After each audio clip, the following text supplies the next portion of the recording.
Hello. Today I'd like to talk about essentialism and particularly the opposition to essentialism.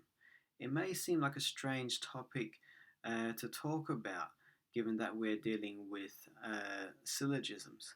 However, as a precondition for syllogisms, there is the assumption, at least made by Aristotle and the early Greeks, including Socrates, that words have a kind of essence to them, uh, so that particularly what's referred to as universal words, words referring to universals such as man, we're not referring to a particular man. We're talking about all of human beings, uh, and that word man has a kind of has an essence to it, an unchanging essence.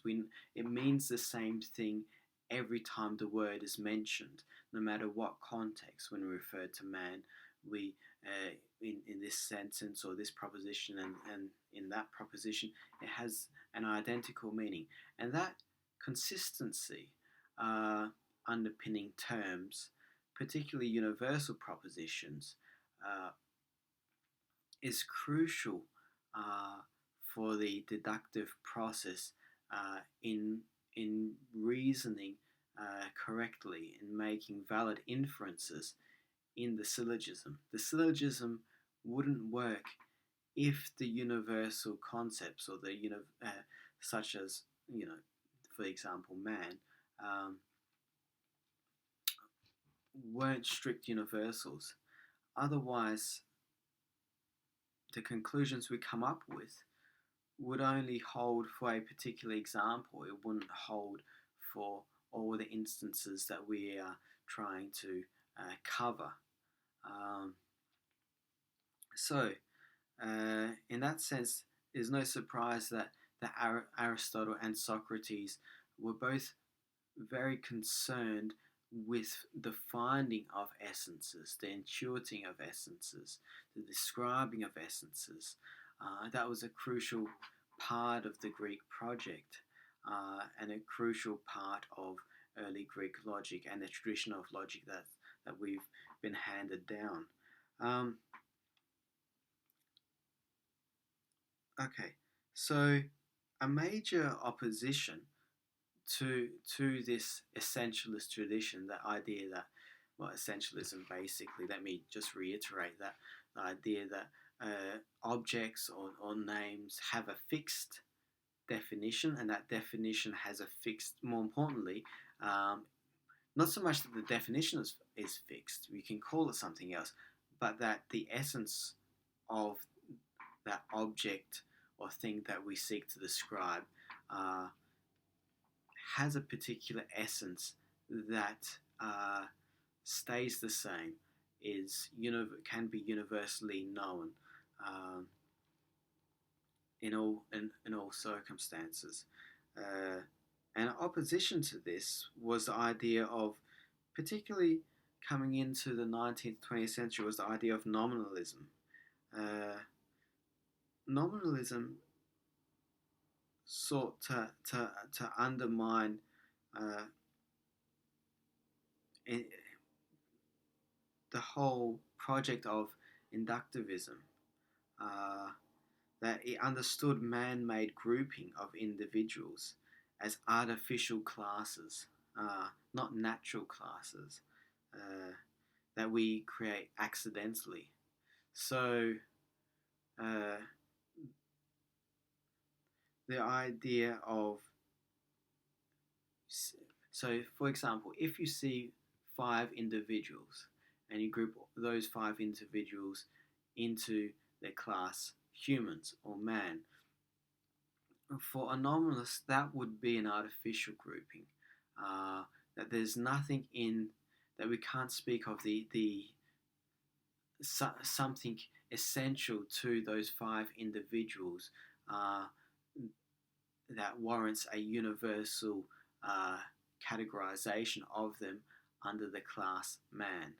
So, so definitions for nominalists are conventionally constructed. They are conventions. They are They don't occur in nature, which is very different to Aristotle's view that um, uh, natural classes, universals were a, a property of the natural world. So uh, Aristotle was famous for his view that one can know a universal without knowing all of its particulars in posterior analytics. Um, so that's on page 228 of the textbook we're using. So that's an interesting view that we can know a universal without knowing all of its particulars. So we can know what man is, what humans are, without knowing everything about an individual person, uh, or all the things that go into making a single man. Uh, that there is a aspect for Aristotle. There's an aspect of intuition that went into this, that we can jump to in intuiting the universals, the essences of universals, even without all the particulars at hand. Um, Popper, building on Kant, said something interesting along those lines too, that we can know synthetic a priori propositions, uh, however, or they often turn out to be false. So he's saying a similar thing, that yes, we can know universals, we can make conjectures about universals, but we tend to be wrong about them. So he's playing on, Popper was definitely playing on that tradition, providing. And I think this is interesting as a Popper scholar. I'm looking at the way he engages with the tradition of Aristotle, um, in a way that opposes the tradition of nominalism. The tradition of nominalism in the early 20th century was associated generally with A.J. Ayer, his logical positivism, landmark study, in his landmark book Language, Truth and Logic in 1926, set off the tradition of analytic philosophy. Um, Nominalism is generally associated with this tradition of analytic philosophy. Popper was engaging with them, both, although Popper was strongly opposed to logical positivism, he was also opposed to the traditional sort of Aristotelian view, or the classical view of fixed essences. As well. So he was providing, I like to say he was providing an alternative solution to the problem raised by Aristotle's logic. Okay, so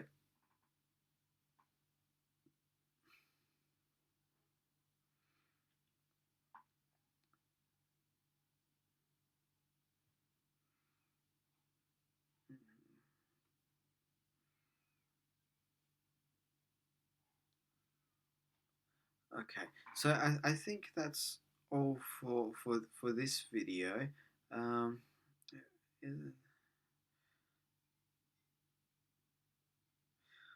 I just like to say one thing. I mean, the way Popper quite interestingly gets around this problem of essences is by arguing for that there are such things as essences, however, they are not fixed, they are not given, that the nature of things in the world evolves. There are emergent properties to things. So the problem is, if we give up on essences altogether, we have to kind of give up on a realism about the world, because we have no sort of benchmark to grow our knowledge. Okay, just say we we form an abstraction, a universal essence of something, and that turns out to be completely under scientific investigation. That essence turns out to be completely wrong. Um, you know, science is full of that. That's this sort of instances where we make universal assumptions about the nature of something, fire, water, whatever, gravity, and then later someone comes along and shows it to be wrong. Well, you kind of need the universal essence in the first place, even if it's completely wrong or completely ludicrous, in order to have something to move beyond, in order to make progress from that thing. So you need a definition of something, a definition of, even in a moral sphere, the definition of man or human. I mean, just having that definition uh, leads to a conversation about what it means to be human, which leads to the whole articulation and development of a moral tradition. Um, and same goes for the world of science as well. That we can't help but work with essences and definitions. I mean, essences and definitions kind of go together. When you define something, you're kind of attributing uh, an essential characteristic to it. So there is a strong link between logic and ontology with with with having definitions, clear, precise definitions. You know that we referred to before, that in the syllogism, terms are either clear or unclear. We want them to be clear definitions pointing to essences, with the assumption that they're pointing to essences. We don't explicitly say when we're doing a syllogism that we're talking about particular essences of things. We just assume that as background knowledge. Socrates is a man. Well, we're assuming that the term man, the definition is it defines something that has a particular essence to it, and that's what makes the syllogism work. If Socrates, if man in that proposition was not a universal essence, well, the deduction wouldn't really lead to the kind of knowledge that at least Aristotle was hoping to get out of it. In my book, Returning to Karl Popper, shameless plug, I've got a chapter 5 on definition, essences, and meaning, where I look at this issue, and Popper's objection to Socrates and Aristotle's view of definitions as foundational proofs, with by seeing instead of as definitions as ad hoc distinctions, I think is quite useful.